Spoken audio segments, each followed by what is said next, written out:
So this is maybe a strange reading for the Christmas season.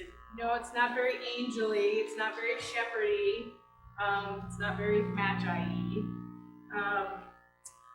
But I think it's super interesting because what it's talking about is what? It's where Jesus gets started. And so we've just had this amazing celebration of Jesus' official start into the world. The angels proclaim him. His mother says, okay, I'll do it. The angel comes to his father, his adopted father. You know, this is real. It's really happening.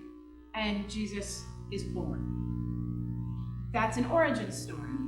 It's one of the stories in our scripture for how Jesus gets started. But, you know, we have 4 Gospels, 4 books of good news about Jesus. And you know how many times the same story about how Jesus got started is told in those 4 Gospels? None. Each Gospel tells a completely different story. And we forget that. We lose track of that because we get one story that we tell year after year. The angel proclaims, Mary receives, the angel comes to Joseph, Joseph receives, the shepherds come, the magi come. But each Gospel tells a little part of that story, not the whole story. We knit it together like a quilt.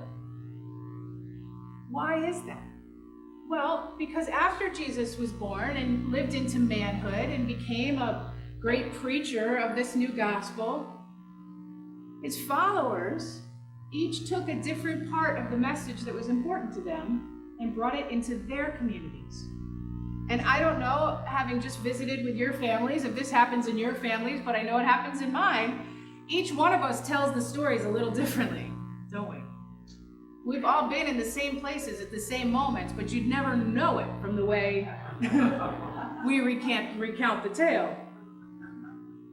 And the same is true with our Gospels.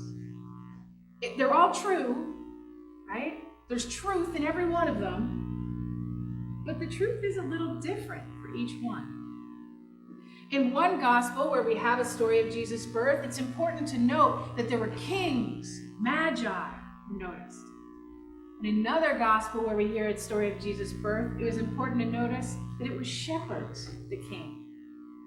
The writer who's speaking to a community that's impressed with those of great power and honor. They heard the story of kings and lineages, magi from afar, mystical things. The folks who were poor and simple and didn't want to hear about another king that was going to rule over them, they heard the story of this simple birth, this little guy who was among oxen and sheep and who shepherds came to. Because shepherds were about the lowliest of the low in the culture of the time. And so for them to be called into this moment was such an affirmation. God sees us.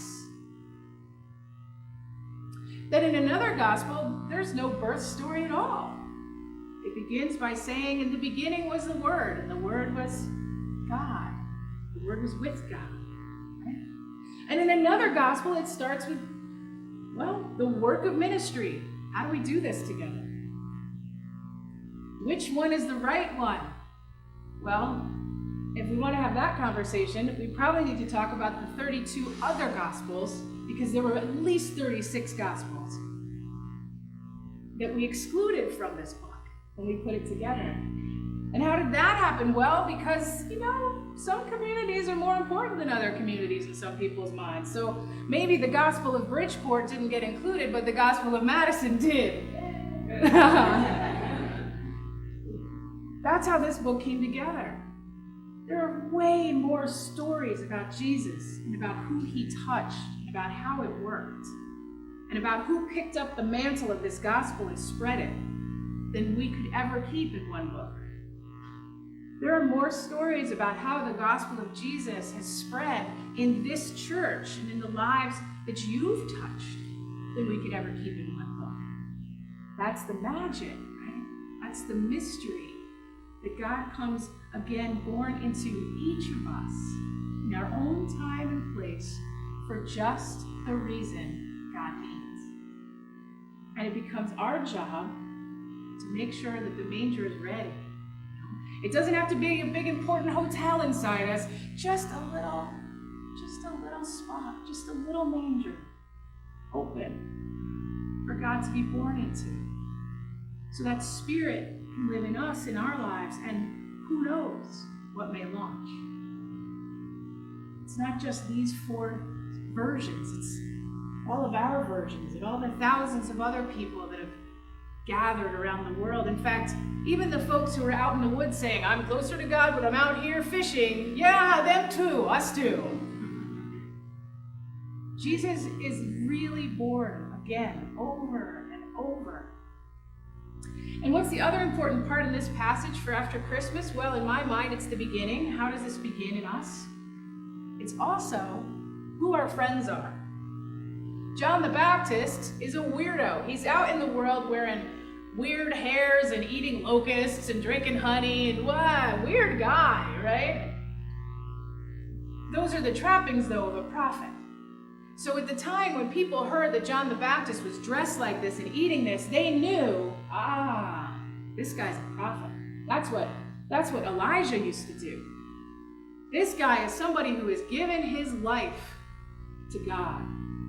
He doesn't care if he's got a house over his head. He doesn't care how many pairs of sandals he has. He's out here living the life of God, and he wants us to see it so we know, so we can find him. And who comes to John? Well, Jesus. Jesus comes to John to be baptized by John. I want others to see that I am part of the community that gives themselves wholly to do God's work in the world. And so Jesus is baptized, and then what does Jesus do? Well, he goes and finds himself some new friends. He goes where? To the fishermen. Now, what do we know about fishermen? Have any of you spent a lot of time with professional fishermen? That smell never goes away, right? They're stinky guys. They're stinky guys, and they're up all night. They're out fishing at 4 a.m. These are not necessarily people of great repute. But there's also something important about fishermen that I think we often overlook. They know how to swim. Jesus needs friends who can baptize without drowning themselves.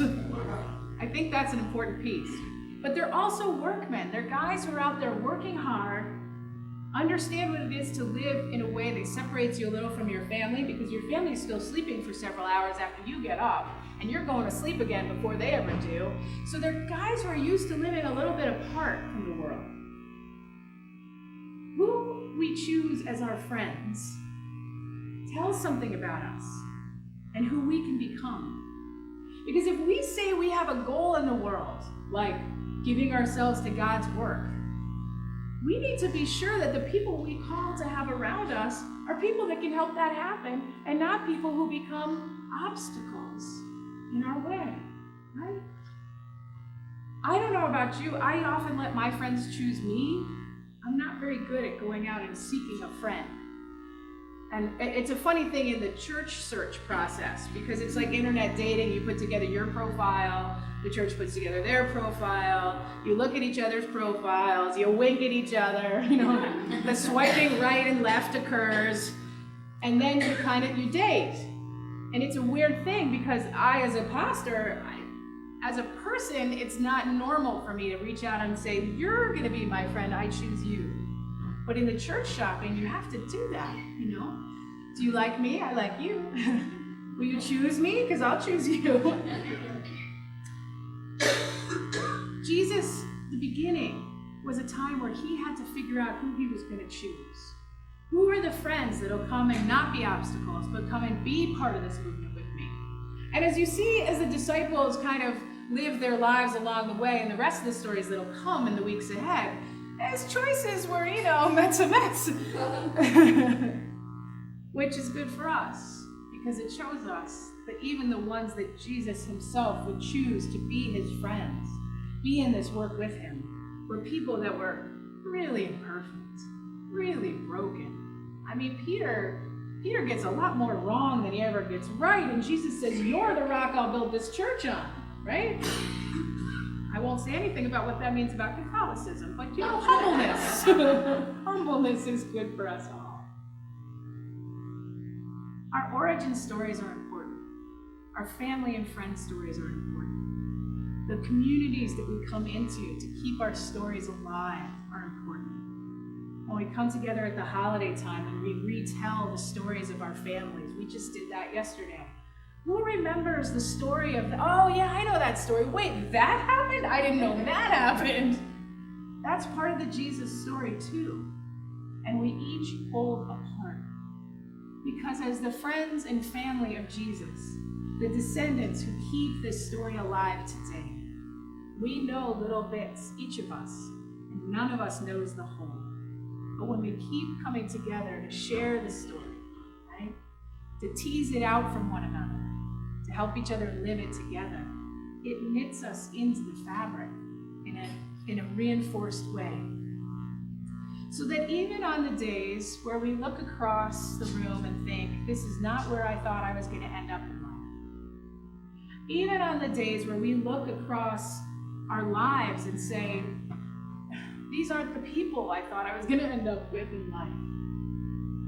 The reality is that our story is still alive, and that God's message is still alive in us, because it is about the things that went wrong. It is about the wrong people that we chose or hung on to. It is about the ways that we've made mistakes.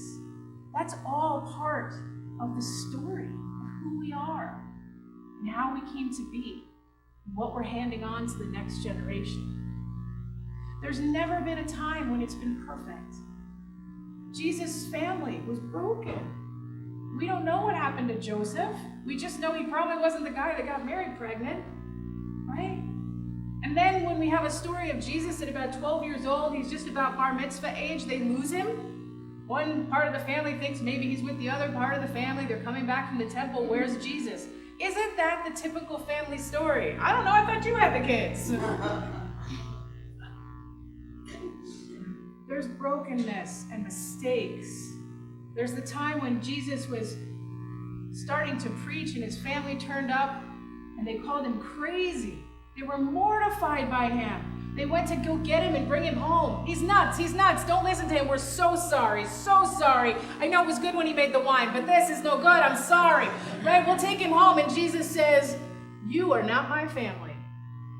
How many of us have had that experience in our families with someone who disowns us, right? Just when we thought we were doing what was right for them, you're embarrassing yourself. And Jesus says, you're not my family. The ones who see me for who I am, that's my family. Right? That's real. Jesus' story is real in all the different ways that it's told. And Jesus' story is our story. And we're real too. Our brokennesses aren't the things to be ashamed of. Those are the ways that we're human. And when we share those are the ways where we're real. Right? That's where God lives, not where we're perfect. It's where we're stinky like fish, and we wear weird clothes and don't fit in. And we come to one another in our vulnerable places and say, I know you're hurting and I love you. I know I'm messed up, but give me another chance. I know it's never going to be what we hoped it would be, but it's ours. That's where God lives. In the midst of all the mess, that's where Jesus was born again, over and over.